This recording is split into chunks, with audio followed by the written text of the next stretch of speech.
This is an awesome stadium. Sri Narendra Modi Stadium. Sri Narendra Modi was the president of the Gujarat Cricket Association when they started to think of rebuilding the stadium. The earlier stadium was different, not as humongous as this.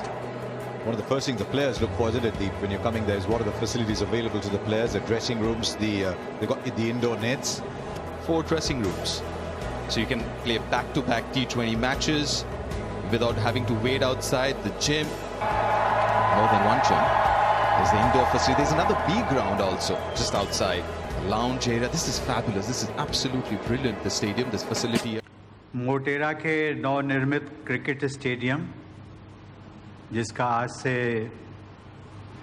नामकरण Narendra Modi cricket stadium का हो गया है, उसके उद्घाटन तथा सरदार वल्लभ भाई Patel sports enclave के भूमि पूजन के अवसर पर प्रमुख रूप से उपस्थित गुजरात के राज्यपाल श्री आचार्य देवव्रत जी, केंद्रीय गृह मंत्री श्री अमित शाह जी, युवा कार्य एवं खेल राज्य मंत्री श्री किरण रिजिजू जी, उप मुख्यमंत्री श्री नितिन पटेल जी, राज्यसभा सांसद श्री परिमल नथवानी जी, बीसीसीआई तथा गुजरात क्रिकेट एसोसिएशन के अन्य पदाधिकारीगण, सरदार वल्लभ भाई पटेल स्पोर्ट्स इनक्लेव से जुड़े सभी पदाधिकारी, क्रिकेट प्रेमी भाइयों और बहनों, केम छो।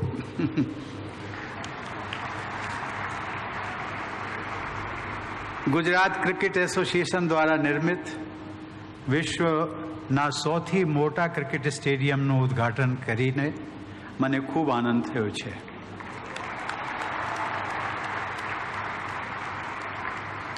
આ પ્રસંગે હું તમામ દેશવાસીઓ અને ખાસ કરીને ક્રિકેટ ચાહકોને અભિનંદન પાઠવું છું. यह एक उल्लेखनीय सुखद संयोग है कि लगभग 4 दशक पूर्व मोटेरा में निर्मित पहले क्रिकेट स्टेडियम के निर्माण के शुभारंभ के समय मेरे पूर्ववर्ती तत्कालीन राष्ट्रपति ज्ञानी जेल सिंह जी यहाँ आए थे और इस स्टेडियम निर्माण के पूर्ण होने तथा इसे राष्ट्र को लोकार्पित करने का सौभाग्य मुझे आज मिला है. गुजरात सरकार द्वारा इसी परिसर में बनाए जाने वाले सरदार वल्लभ भाई पटेल स्पोर्ट्स इनक्लेव का आज भूमि पूजन करके भी मुझे बेहद खुशी हो रही है. मोटेरा स्टेडियम को वर्तमान स्वरूप प्रदान करने वाले गुजरात क्रिकेट एसोसिएशन के सभी पदाधिकारी, एजेंसी तथा सहयोगी विशेष सराहना के पात्र हैं. मुझे बताया गया है कि यह स्टेडियम विश्व में सबसे बड़ा होने के साथ साथ सुविधाओं की दृष्टि से भी सर्वश्रेष्ठ है. इस अति आधुनिक और भव्य स्टेडियम की परिकल्पना व निर्माण योजना प्रधानमंत्री श्री नरेंद्र मोदी द्वारा तभी पूरी कर ली गई थी जब वो गुजरात के मुख्यमंत्री थे. उस समय वो गुजरात क्रिकेट एसोसिएशन के अध्यक्ष पद की जिम्मेदारी निभा रहे थे. उनके बाद एसोसिएशन के अध्यक्ष का पदभार केंद्रीय गृह मंत्री श्री अमित शाह ने संभाला और उनके कार्यकाल में इस स्टेडियम का निर्माण कार्य पूर्ण रूप से संपन्न हुआ. देवी और सज्जनों, नवंबर 2018 में ऑस्ट्रेलिया की अपनी विदेश यात्रा के दौरान मैं मेलबर्न भी गया था. तब मुझे बताया गया था कि 90,000 दर्शकों की क्षमता से युक्त मेलबर्न क्रिकेट ग्राउंड विश्व का सबसे बड़ा क्रिकेट स्टेडियम था. आज हम सभी देशवासियों के लिए गर्व की बात है कि 1,32,000 दर्शकों की क्षमता के साथ मोटेरा का ये स्टेडियम आज विश्व का सबसे बड़ा क्रिकेट स्टेडियम बन गया. मुझे यह जानकारी दी गई है कि इस स्टेडियम में होने वाले डे नाइट मैचों के लिए LED लाइटिंग से रोशनी की विशेष व्यवस्था की गई है. किसी भी अन्य स्टेडियम में इस्तेमाल हो रही लाइटिंग की तुलना में यहाँ लगभग आधी बिजली खर्च होगी.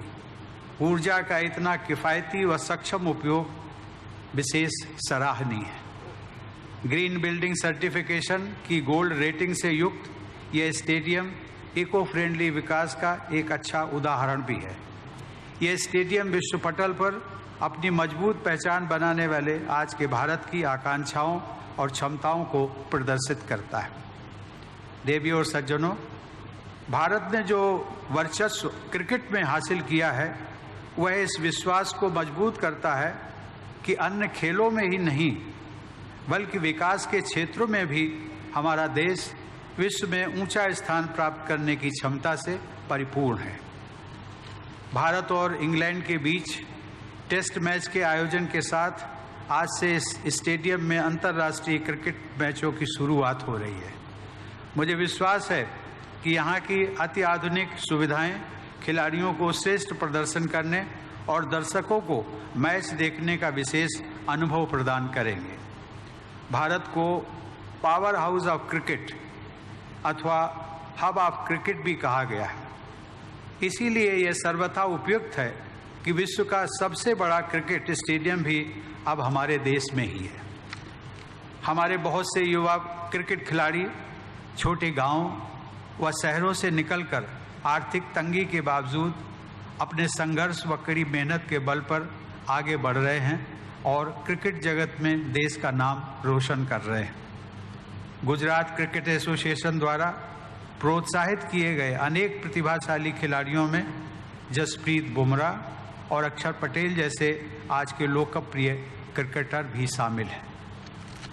देवियों और सज्जनों, अन्य खेलों की अंतर्राष्ट्रीय प्रतिस्पर्धाओं में भी हमारे युवा बेहतरीन प्रदर्शन करने की क्षमता रखते हैं।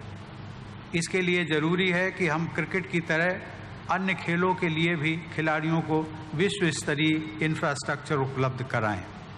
इस स्टेडियम के परिसर में ही अंतर्राष्ट्रीय स्तर का स्पोर्ट्स इनक्लेव बनाने की पहल के लिए मैं गुजरात सरकार को बधाई देता हूं। मुझे बताया गया है कि यह स्पोर्ट्स इनक्लेव एक मल्टी स्पोर्ट्स वेन्यू के रूप में खिलाड़ियों के लिए उपयोगी सिद्ध होगा तथा राष्ट्रीय खेलों और एशियाड जैसे अंतर्राष्ट्रीय आयोजनों की मेजबानी की सुविधाएं भी प्रदान करेगा। मुझे जानकारी दी गई है कि यह पूरा इनक्लेव अंतर्राष्ट्रीय मानकों के अनुसार और सस्टेनेबिलिटी के मापदंडों के अनुरूप विकसित किया जाएगा। मुझे पूरा विश्वास है कि आने वाले समय में सरदार वल्लभ भाई पटेल स्पोर्ट्स इनक्लेव अहमदाबाद शहर को स्पोर्ट्स इंफ्रास्ट्रक्चर की दृष्टि से पूरे विश्व में एक नई पहचान दिलाएगा। श्री नरेंद्र मोदी ने गुजरात के मुख्यमंत्री के अपने कार्यकाल के दौरान राज्य में खेल कूद को काफ़ी प्रोत्साहन दिया था। जैसा कि केंद्रीय खेल मंत्री और केंद्रीय गृह मंत्री के संबोधनों से हम सबको ज्ञात हुआ है कि केंद्र सरकार द्वारा पूरे देश में खेल की एक नई संस्कृति विकसित की जा रही है। खेलो इंडिया तथा फिट इंडिया जैसे अभियान देशवासियों में स्वास्थ्य तथा खेल कूद के प्रति रुझान पैदा कर रहे हैं। टारगेट ओलंपिक पोडियम स्कीम यानी टॉप्स जैसे कार्यक्रमों से खेल जगत में भारत की प्रतिभाशाली उपस्थिति दर्ज कराने के प्रयास किए जा रहे हैं। खेलों से जुड़ी आधुनिक सुविधाएं विकसित की जा रही हैं। खेल प्रतिभाओं की पहचान करके उन्हें विशेष प्रशिक्षण दिया जा रहा है। खेल सुविधाओं का विकास तो महत्वपूर्ण है ही, उससे भी अधिक महत्वपूर्ण यह है कि व्यापक स्तर पर प्रतिभाशाली खिलाड़ी इन सुविधाओं का लाभ उठा सकें। फैसिलिटी तथा एक्सेस टू फैसिलिटी दोनों ही जरूरी हैं।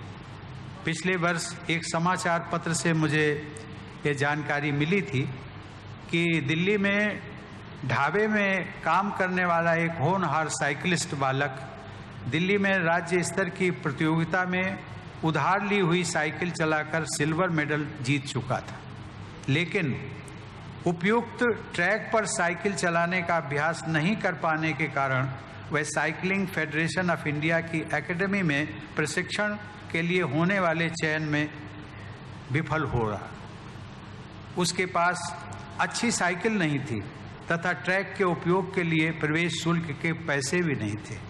उस बच्चे को राष्ट्रपति भवन द्वारा एक नई साइकिल दी गई, आधुनिक नई साइकिल। उसके लिए ट्रैक का इस्तेमाल करने की सुविधा प्रदान की गई।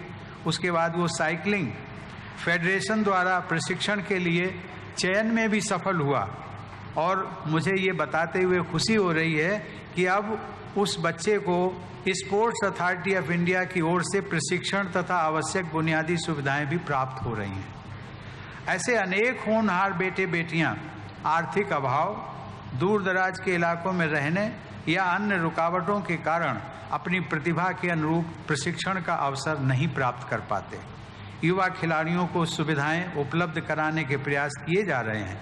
उन प्रयासों को और भी व्यापक स्तर पर आगे बढ़ाने से हमारे देश में छुपी खेल प्रतिभाओं को निखरने का मौका मिलेगा। अच्छी खेल सुविधाएं और खेलों में उत्कृष्टता किसी भी देश के विकास का मापदंड भी होते हैं। टीम भावना विकसित करने में खेलों का महत्व सभी मानते हैं। स्वस्थ प्रतिस्पर्धा की संस्कृति का आधार भी खेल के मैदानों में तैयार होता है। निस्वार्थ भाव से टीम की विजय के लिए अपना योगदान देने की भावना का संचार भी खेलों के दौरान होता है। खेल के मैदानों में केवल शारीरिक विकास ही नहीं होता, बल्कि चरित्र निर्माण भी होता है। मुझे विश्वास है कि देश की स्वस्थ युवा पीढ़ी एक अच्छे समाज एवं विकसित राष्ट्र के निर्माण में अपना योगदान करती रहेगी। इसी विश्वास के साथ आज शुरू होने वाले टेस्ट मैच के लिए मैं भारत व इंग्लैंड दोनों टीमों के सभी खिलाड़ियों को अपनी शुभकामनाएं देता हूं और एक बार फिर आप सबको इस क्रिकेट स्टेडियम के उद्घाटन तथा मल्टी स्पोर्ट्स फैसिलिटी के शिलान्यास की हार्दिक बधाई देता हूं। खूब खूब अभिनंदन, खूब खूब शुभेच्छाओं, आभार, जय Hind. Subscribe to Nation Next YouTube channel and press the bell icon to get regular updates from Nation Next.